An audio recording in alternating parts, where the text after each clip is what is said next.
Palestine can't overcome it. Through the sort of popular resistance, solidarity on the ground, the demography. The demography in Israel-Palestine, if you add them all up, Gaza, the West Bank and Israel together, Palestinians are already probably just about in the majority. Demographically, that is going to win out. I think the Palestinians have got two real cards. One is demography, their strength in depth population-wise, and the other one is the moral value, the normative value of international law. People increasingly see that the Palestinians have a law-based case to the right to self-determination, and if they choose a state of their own. And if they don't, then, you know, one Palestinian, one vote in a greater state of Israel, Palestine, whatever you call it. So no, I don't think there's any hope in the United States, but two, I do think there is hope for Palestine independent of the utter uselessness of the United States in this conflict.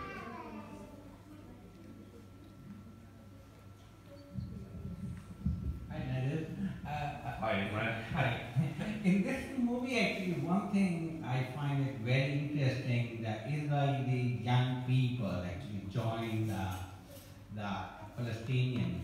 And I wonder, I mean, just to follow up this question, whether, I don't know what is going on in Israel and their young people, whether they are interested to join the Palestinian youth on the cause of justice and these kind of issues. That's an interesting question, Imran, and I was thinking, it's. I don't wish to sound jaded, but it is a kind of a familiar trope of this type of film, where you find a handful of progressive Jewish Israelis that will lend what is basically a story of Palestinian resistance some sort of interdenominational weight. Now, of course, those Jewish Israelis exist. They are real people, you know, they've got names, they've got lives, they tell stories. They're the sort of people that I am likely to meet at a conference, the sort of people I'm likely to find myself sat next to at an academic conference, but they are a tiny minority. They are a tiny, tiny minority. They're real, but they're really politically, I wouldn't say insignificant, but marginal. So don't invest in all, again, they are real, we value them, we treasure them, they have an important symbolic value, but in terms of political heft, they're absolutely marginal, very small and politically marginal. To be treasured, for sure, but in terms of political heft, they're minimal. Israel has moved very far to the right in different directions, both religious and militaristic and nationalist, and I wouldn't invest an awful lot of hope in the capacity of decent-minded people like that to expedite change. They exist, we treasure them, but I wouldn't, any more than I would invest a great deal of hope in the United States. But if change is going to happen, it's going to have to be Palestinians bringing them back, Palestinians, and playing their cards well. And people like us, allies, we can contribute, but we are on the margins.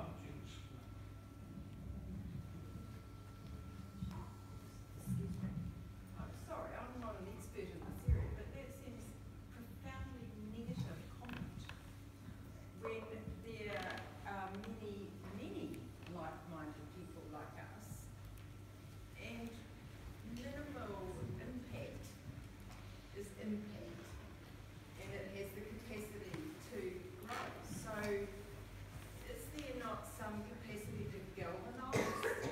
Absolutely, and I think events like this are important.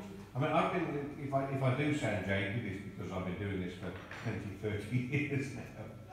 And you see, absolutely, there is. It's probably a healthy corrective.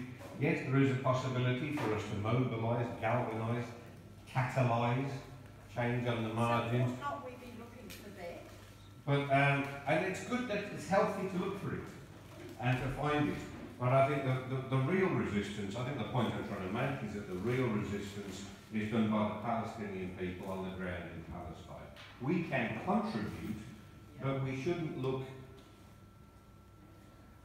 we shouldn't, I don't think it helps to imagine that there is a support to an extent that there isn't in places like the United States. In Barack Obama, who was fairly well intentioned towards Palestine, actually achieved very little in the face of the current Israeli government.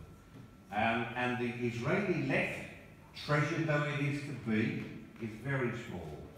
We can do what we can. We can chip in. But the real struggle takes place in Palestine, within the Palestinian community. And to the extent that we can, I think it behooves us to support that.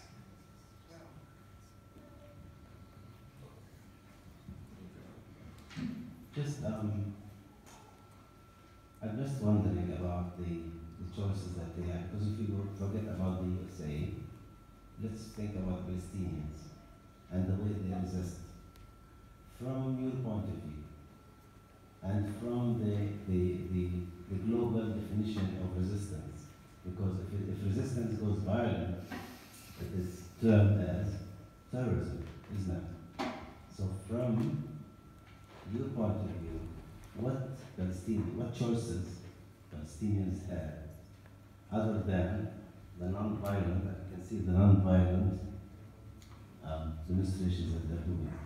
Because if there is any other resistance other than Gandhi's way of doing things, it's going to be considered as terrorism, isn't it? This is the same terminology of the Western one, unfortunately, isn't it? No, but I would, I agree with the premise of your question.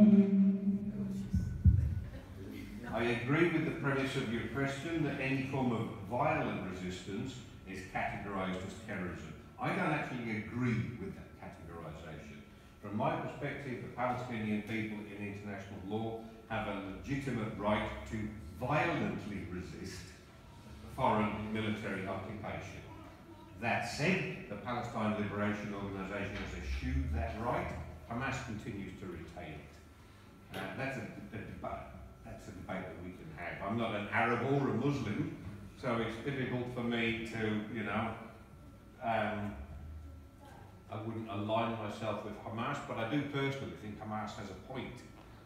We will give up the right to armed struggle when Israel gives up the right to fight us violently. However, from the Western part. But from the Western perspective, yes, you're right. Political violence is deemed on the part of the Palestinian people, even though it is in pursuit of their legal right to self-determination, is deemed to be terrorism. And so perhaps from that perspective, it is best issued. What to do instead? I think civil resistance is absolutely valuable. It's to be treasured. I think the other front that the Palestinians have opened very effectively is the BDS campaign, boycott, divestment and sanctions, a campaign to which I, as an academic, not overnight and somewhat reluctantly came to subscribe to. So I personally myself will not go and participate in a conference at an Israeli university. Which is not to say I wouldn't work with an individual progressive left-wing Israeli academic, but I wouldn't go and work at an Israeli institution, and I would not host an Israeli academic at my institution, at Massey University. I've already declined to do that on a couple of occasions. It's just a way of signalling your disapproval. And we know that this is effective because Israel is so opposed to it. I can tell you, my contribution to the struggle has been, it's marginal and minimal, but the Vice-Chancellor has been asked to fire me on at least a couple of occasions for various things that I've said and done, to align myself with Palestine. I think we can continue making those sort of statements. And yes, I think you're right. Although the Palestinians, in my view, have a right to violent resistance, it's best to eschew it, best to do without it, because it doesn't sell well. And you put the Israelis in a real dilemma if you don't use it.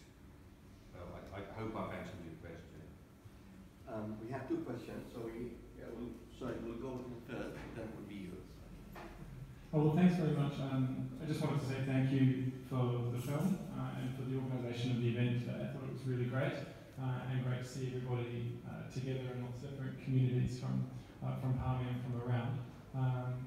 I guess I also just wanted to, I'm not sure whether the Q&A format's quite working to get all the different diversity of voices.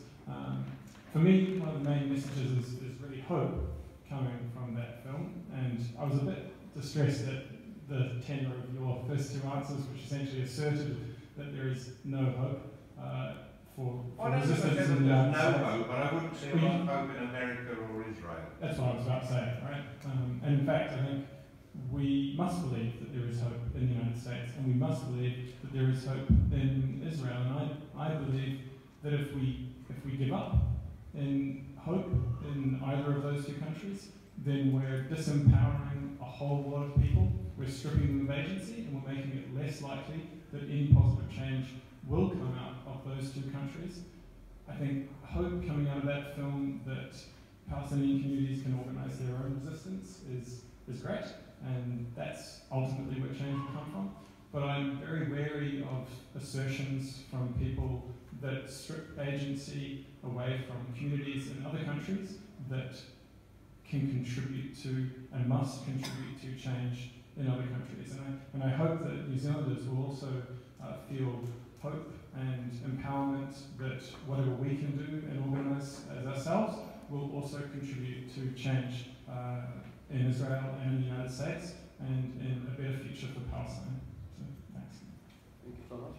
So we have a question here.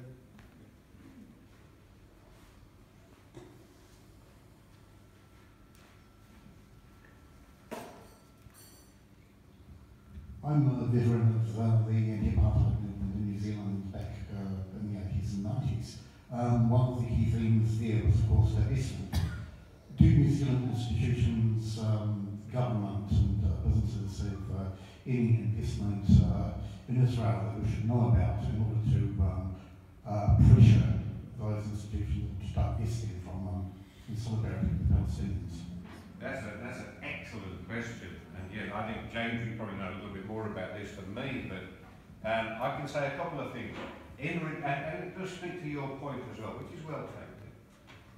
In regard to New Zealand, and I was actually giving a lecture on this earlier in the week, New Zealand has a pretty progressive record on Palestine compared to other countries in the Anglosphere, so typical allies like the UK, the US, Canada. North America is almost beyond redemption really when it comes to its voting record, the US and Canada on Palestine. The UK isn't much better, Australia is pretty terrible. New Zealand has a good record, but there's two dimensions to New Zealand's support for Palestine. New Zealand has a good record at the United Nations in voting to support Palestine. Although, of course, the Palestinians rejected it in 1948, New Zealand did vote for partition in defiance of Great Britain. In 1974, New Zealand voted in favour of issuing the invitation to Yasser Arafat and the PLO to address the United Nations General Assembly, which none of the other members of the Anglosphere, or if you like the Five Eyes surveillance group, voted for. And in 2012, New Zealand was again the only state out of 5 to vote in favour of admitting Palestine as a non-member observed state. And credit to, although it's slightly strange for me to say, credit to the Minister, Murray McCulley, and the government for supporting that resolution. New Zealand is also pretty active in regard to a non-state support for Palestine. For example, Marama Davidson was on the women's boat to Gaza fairly recently. New Zealand has a pretty healthy and I think a morally anchored, well-anchored position in regard to Palestine. We can build on that. I don't know, did I address your question? what about divestments? Divestments, James, you know a thing or two Yes, there. I've contacted all of the Kiwis funds. Currently there is no fund that aligns with the BDS movement, and it doesn't look like there's going to be one on the horizon either. So they'll come back with them no from our request to establish a fund or funds that align with the BDS movement. And same for the super fund, doesn't align with it. One area I think where we've spotted a potential point of pressure that we can apply is the New Zealand-Israel film agreement. New Zealand has recently, and I think fairly shamefully, signed an agreement to cooperate on, with regard to sort of cinematic arts between New Zealand and Israel. I think that's a point of pressure that we can apply, and that's something we all want to talk a little bit more about. Because I think it strikes me that progressive artistic, liberal artistic types, when they realise what they are collaborating with,